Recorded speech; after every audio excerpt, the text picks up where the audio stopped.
Should comic books try and grow the audience by appealing to different groups, different readers, things that are traditionally not their core customer base? Well, I mean, the answer, of course, is yes, but how do you do it? And what do you do with the existing customer base?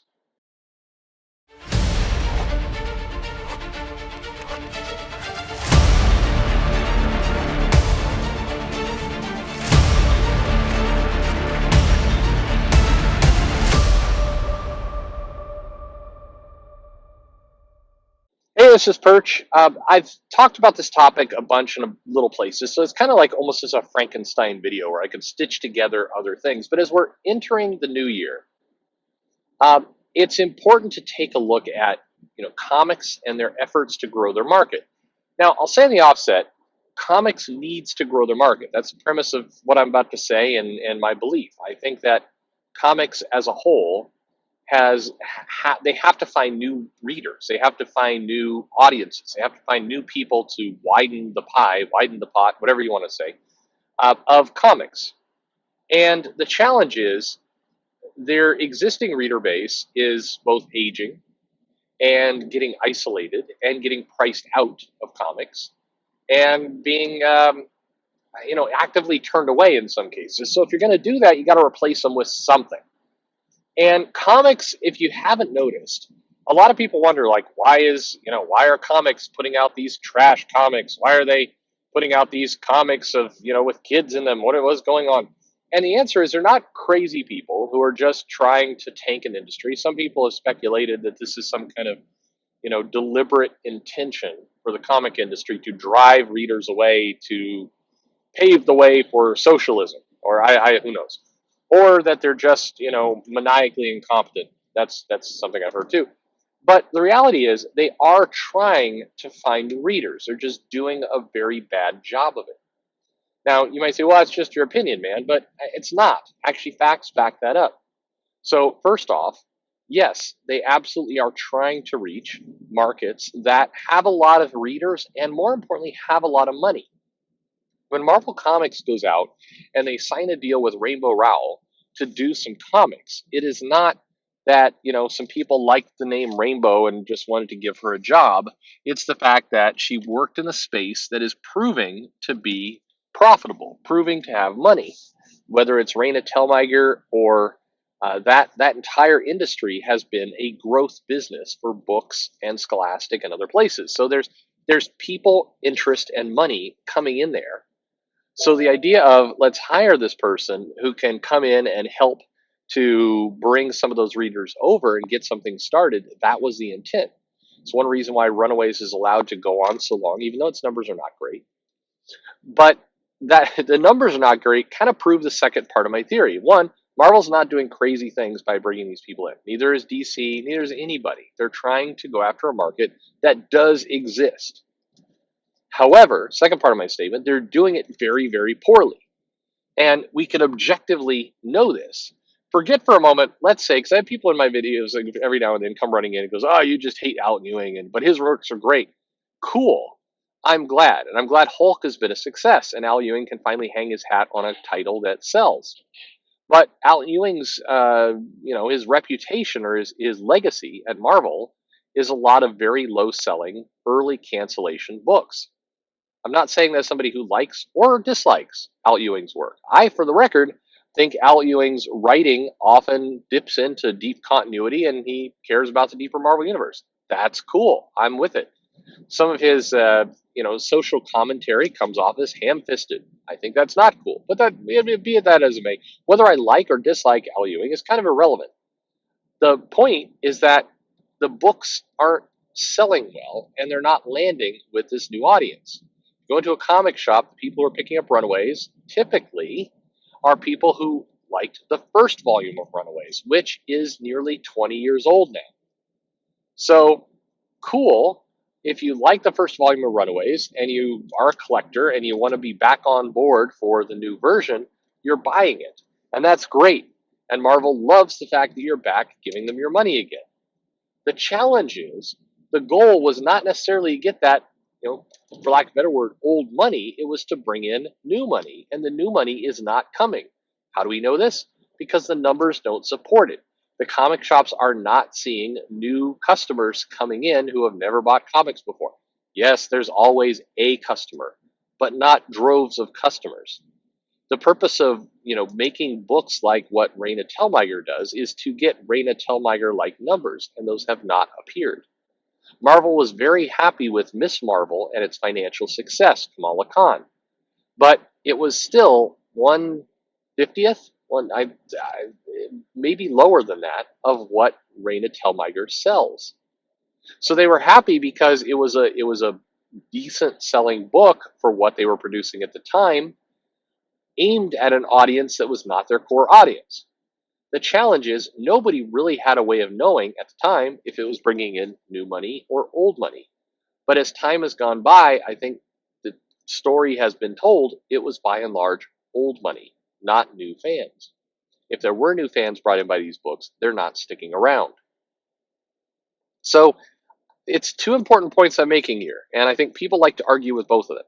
One, the comic companies are right to go pursue these other markets. They kind of have to.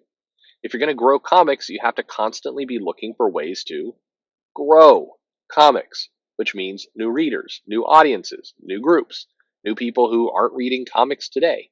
Going after a tween audience or a teenage 20-year-old audience is smart. Some of these people do not have the same attachment to Batman and Superman and Spider-Man and Captain America that long-term comic collectors do. Making new heroes and new teams and new books that they can quote unquote get in on the ground floor with, it's not a bad idea. Reaching out to other groups, the LGBTQ audience, for example, is in theory not a bad idea, although I would argue is not a very sizable group. So if you're going to reach out to that audience, you actually are not just reaching out to that audience, you're reaching out to a progressive audience. You're reaching out to an audience of LGBTQ and S, as in straight, who are sympathetic or like or appreciate those storylines. If you're going to reach out to that audience, cool. You've got to do it, though, in a way that's going to get their money and make them feel attached to the book. Saga has managed to do that. Saga's had gay characters, trans characters, other things too. it's had many of the LGBTQ elements are in Saga. Saga sells. It's hitting that audience well. The makeup of that audience from the surveys that they've done, and you can see it in the comic shops, are, yes, certainly some traditional long-term comic fans, but also a lot of newer fans. It is bringing in people who haven't necessarily read comics before, and a lot of people in their teens and 20s. Awesome. Move over for a moment to The Unstoppable Wasp or the Future Foundation, both written by Jeremy Whitley, both which feature LGBTQ audiences and both sell miserably. Why? Why is that? Is it because the art is bad? No, to the contrary. The art on Future Foundation is pretty decent. The art on Wasp was quite good. Is it the writing? Well, you may or may not like Whitley's writing, but I mean, it's not. It's there. It's not like Gabby Rivera where It's painful to read. It's a comic book writer writing a story. We haven't really ever seen Jeremy Whitley stretch his wings and write a big time story, a story where a lot of things counts. He's written smaller series, and that's fine. But yeah, a decent writer. So what's going wrong? Well, what's going wrong is, unlike Saga, it's not landing with a new audience. It's not connecting with them. And whose fault is that? Is it Marvel's fault that they're not marketing to the right places? Is it the price tag on the cover is just too high? I mean, Saga is cheaper by a decent amount for comics. I mean, it's like 50 cents. You can say, it's not very much money, but that's what, 1/8. I'm doing the math. It doesn't matter. Anyway, it's cheaper. Saga is cheaper, I guess my point. Why, if Marvel and DC want this audience, and they do, why are they so poor at marketing to it? Why are they so poor at actually attracting it and keeping it? And it's a good question. It's a question that bears a lot of contemplation and a lot of thought. I think, for the record, I'd love to see Unstoppable Wasp and Future Foundation, these other books, just landing with readers and doing great. But it's not working. And one maybe solution here for Marvel is I think to take a look at books like Wicked and the Divine and Saga and some of the other indie books that are doing quite well, and to look at their own success with the Ultimate Universe. And maybe it's time, Marvel Comics, that you actually create an imprint that is not your core Marvel Universe, and you tell very progressive stories aimed at that audience in that universe, and you market it as kind of a screw the Marvel Universe. This universe is for you. Maybe it's time they tried that approach. I mean, there's a lot of options here.